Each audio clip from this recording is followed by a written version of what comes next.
ಬೆಣ್ಣೆನಗರಿಯಲ್ಲಿ ಇವತ್ತು ಅಡಿಕೆ ಬೆಳೆಗಾರರು ಪಾದಯಾತ್ರೆಯನ್ನು ನಡೆಸುತ್ತಾರೆ. ಗುಟ್ಕಾ ಬ್ಯಾನ್ ಹಿಂಪಡೆಯುವಂತೆ ಆಗ್ರಹಿಸಿ ಸರ್ಕಾರಕ್ಕೆ ಪ್ರತಿಭಟನೆಯ ಮೂಲಕ ಬಿಸಿಯನ್ನು ಮುಟ್ಟಿಸಲಿದ್ದಾರೆ. ಬೆಣ್ಣೆನಗರಿ ದಾವಣಗೆರೆಯಲ್ಲಿ ಇವತ್ತು ಅಡಿಕೆ ಬೆಳೆಗಾರರು ಪಾದಯಾತ್ರೆಯನ್ನು ಮಾಡ್ತಾರೆ.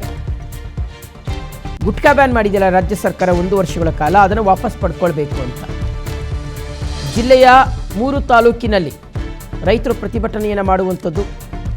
ದಾವಣಗೆರೆ, ಹೊನ್ನಾಳಿ ಮತ್ತು ಚನ್ನಗಿರಿಯಲ್ಲಿ ಪ್ರತಿಭಟನೆಗೆ ಸಜ್ಜಾಗಿದ್ದಾರೆ. ಯಾಕಂದರೆ ಈ ಭಾಗದಲ್ಲಿ ಅಡಿಕೆ ಬೆಳೀತಾರೆ. ಮಾಜಿ ಸಚಿವ ಎಂಪಿ ರೇಣುಕಾಚಾರ್ಯ ಅವರ ನೇತೃತ್ವದಲ್ಲಿ ಪ್ರತಿಭಟನೆಗೆ ರೈತರು ಸಿದ್ಧತೆಯನ್ನು ಮಾಡಿಕೊಂಡಿದ್ದಾರೆ. ವಿವಿಧ ರೈತಪರ ಸಂಘಟನೆಗಳು ಇವತ್ತಿನ ಪ್ರತಿಭಟನೆಯಲ್ಲಿ ಭಾಗಿಯಾಗಲಿಕ್ಕಿದ್ದಾರೆ.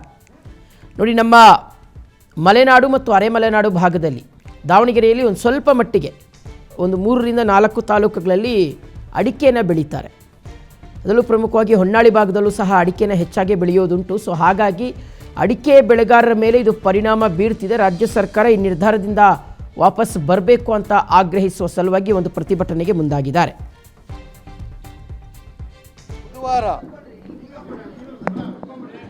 ಏನು ಗುಟ್ಕಾ ನಿಷೇಧ ಅಂತೇಳಿ ಆದೇಶ ಹೊರಡಿಸಿದ್ದಾರೆ, ಅದರ ವಿರುದ್ಧ ಕೇವಲ ಗುಟ್ಕಾ ಆರ್ಥಿಕ ಬೆಳೆ ಅಲ್ಲ, ನಮ್ಮ ಜೀವನದಲ್ಲಿ ಹಾಸು ಹೊಕ್ಕಾಗೋಗಿದೆ ಅಡಿಕೆ ಬೆಳೆ. ಅಡಿಕೆ ಬೆಳೆಯಿಂದ ಕೃಷಿ ಕೂಲಿ ಕಾರ್ಮಿಕರಿಗೆ, ರೈತ ಬೆಳೆಗಾರರಿಗೆ ಮತ್ತು ನಮ್ಮ ಯುವಕರು ಇವಾಗ ಜೀವನ ರೂಪಿಸ್ಕೊಳ್ತಾ ಇದ್ದಾರೆ, ಕೇಣಿ ಮಾಡೋರು, ಅವರಿಗೆ ಭಾಳ ಆರ್ಥಿಕ ಮತ್ತು ಸಾಮಾಜಿಕ ಪರಿಣಾಮ ಆಗ್ತದೆ. ಆ ಉದ್ದೇಶದಿಂದ ಬೃಹತ್ ಪಾದಯಾತ್ರೆಯನ್ನು ನಾವು ಚನ್ನಗಿರಿಯಿಂದ ದಾವಣಗೆರೆವರೆಗೂ ಬುಧವಾರ 9 ಗಂಟೆಯಿಂದ ಚನ್ನಗಿರಿಯಿಂದ ನಾವು ಪಾದಯಾತ್ರೆಯನ್ನು ಚಾಲನೆ ಮಾಡಿ ದಾವಣಗೆರೆಗೆ ಶುಕ್ರವಾರ 10:30 11 ಗಂಟೆಗೆ ಬಂದು ಎಲ್ಲರೊಂದಿಗೆ ಇಡೀ ಜಿಲ್ಲಾ ಮುಖಂಡರುಗಳು ದಾವಣಗೆರೆಗೆ ಪಾದಯಾತ್ರೆ ಬರ್ತಾ ಇದ್ದಾರೆ. ಅವ್ರ ಜೊತೆಗೆ ಸೇರಿ ಸರ್ಕಾರಿ ಕಚೇರಿಗಳನ್ನ ಮುತ್ತಿಗೆ ಹಾಕಿ ಉಗ್ರ ಪ್ರತಿಭಟನೆ ಮಾಡ್ತೀವಿ. ಅಡಿಕೆ ಬೆಳೆಗಾರರ ಸುದ್ದಿ ಯಾವುದೇ ಸರ್ಕಾರಗಳು ಬಂದರೂ ಕೂಡ ನಾವು ಸಹಿಸೋದಿಲ್ಲ. ಪಕ್ಷದ ಮುಖ್ಯ ಅಧ್ಯಕ್ಷರು ಮತ್ತು ಎಲ್ಲ ಪ್ರಧಾನ ಕಾರ್ಯದರ್ಶಿಗಳು, ರೈತ ಮೋರ್ಚಾ ಅಧ್ಯಕ್ಷರು, ಎಲ್ಲ ಮೋರ್ಚಾಗಳ ಅಧ್ಯಕ್ಷಗಳು ಒಳಗೊಂಡಂತೆ ದಾವಣಗೆರೆ ಜಿಲ್ಲೆಯ ರೈತರ ಅಡಿಕೆ ಬೆಳೆಗಾರರ ಪರವಾಗಿ ಬೃಹತ್ ಹೋರಾಟವನ್ನು ಮಾಡಬೇಕಂತ ಈ ರಾಜ್ಯ ಸರ್ಕಾರ ವಿರುದ್ಧ, ರಾಜ್ಯ ಸರ್ಕಾರಕ್ಕೆ ಪಂಚೇಂದ್ರಿಯಗಳಿಲ್ಲ, ರೈತ ವಿರೋಧಿ ಸರ್ಕಾರ, ಜನ ವಿರೋಧಿ ಸರ್ಕಾರ ವಿರುದ್ಧವಾಗಿ ಈಗಾಗಲೇ ನಾವು ನಮ್ಮ ಮತಕ್ಷೇತ್ರದಲ್ಲಿ ಬೃಹತ್ ಅಡಿಕೆ ಬೆಳೆಗಾರರ ಪ್ರತಿಭಟನೆ ಮಾಡಿದ್ವಿ. ಮತ್ತು ಇಂದು ಎಲ್ಲ ಮುಖಂಡಗಳು ನಿಶ್ಚಯ ಮಾಡಿದ್ದೀವಿ, 26ನೇ ತಾರೀಕು ಬುಧವಾರ ಬೆಳಗ್ಗೆ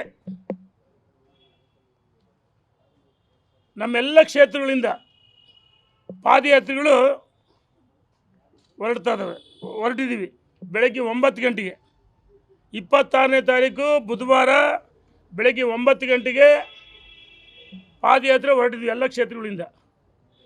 26ನೇ ತಾರೀಕು ಆಯಾ ಮಂಡಲ ಎಲ್ಲಿ ಅನುಕೂಲದಲ್ಲಿ ವಾಸ್ತವ್ಯ ಮಾಡ್ತಾರೆ. 27 ಮತ್ತೆ ಬೆಳಗ್ಗೆ 9 ಗಂಟೆಯಿಂದ ಪಾದಯಾತ್ರೆ ಪ್ರಾರಂಭ ಆಗ್ತವೆ. 27 ಚನ್ನಗಿರಿ ಒಂದು ಕಡೆ ವಾಸ್ತವ್ಯ, ಮಾಯಕೊಂಡ ಒಂದು ಕಡೆ, ಹೊನ್ನಾಳಿ ಒಂದು ಕಡೆ, ಹರಿಹರ ಕ್ಷೇತ್ರ ಒಂದು ಕಡೆ, ಇನ್ನು ದಾವಣಗೆರೆ ದಕ್ಷಿಣ ಉತ್ತರ ಹತ್ತಿರ ಆಗುತ್ತೆ.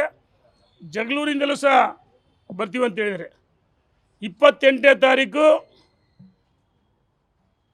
ಬೆಳಗ್ಗೆ ಎಲ್ಲ ಇಡೀ ಜಿಲ್ಲೆಯ